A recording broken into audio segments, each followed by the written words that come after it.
What's up, guys? Chris here with some FLO-OSOPHY, and we've been talking about investing in you or investing in yourself. And one of the things I noticed in my career as a fitness professional and athletic trainer is that I was going to a lot of conferences and workshops and seminars. And as I would attend these seminars and workshops, yes, I was investing in myself and self-knowledge, because inevitably all knowledge is self-knowledge. But at the same time, I was going there with the intention of, what can I use this for somebody else? Like, how is this information going to help me help that person or help this person? Even while you're sitting there, you see an exercise or you see something, you're like, oh, that could work for this client, or oh, that could work for that athlete. And as I was attending all these things, I was learning all this information, but not many of these workshops or seminars were about me. And not to be selfish, but at the end of the day, you know, everyone knows about the airplane thing. You put your mask on before you can help somebody else. And so while I was helping all these people and giving so much energy and giving so much of myself, there was not much coming back from me. I wasn't refilling the reservoir of me.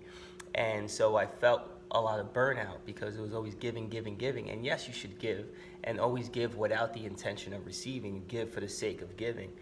But while you're giving and you're not replenishing or refilling, you end up losing out in the back end. And so one of the things with FLO-OSOPHY and why it all came about was really investing in you. Like, what's a workshop or something you can do that's going to help build you up? Here's how you can plan your day. Here's how you can structure your day so that you can have your sanity. Here's how you can set your time so you have your alone time, you have your personal growth time, the time for you to read and learn about yourself, the time for you to read and learn about mindset, just the time to be outside, the time for you to be creative, to go out and write.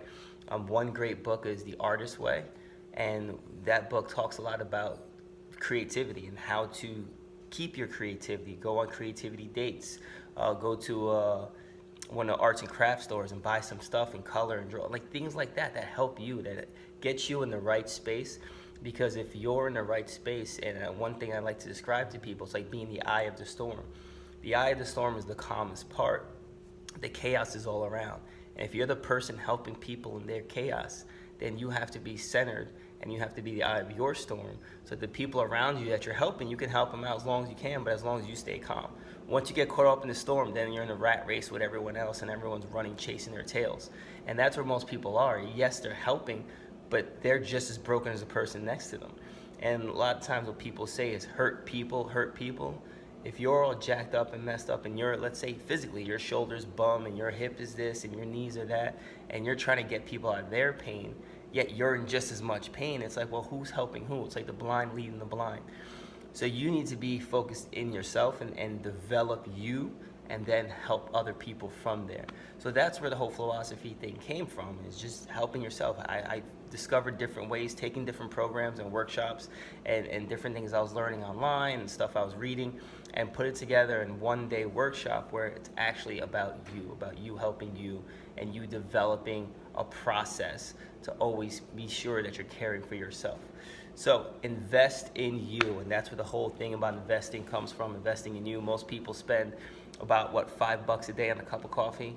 At the end of the month, you're spending about $100 on coffee and something else, where if you take that small investment and put it into yourself one day, you never know what that change would be. And I like to tell people sometimes is, if I can say this $100 will change your life, for $100 you can change your entire life. Is it worth it? And that's a question you need to ask yourself.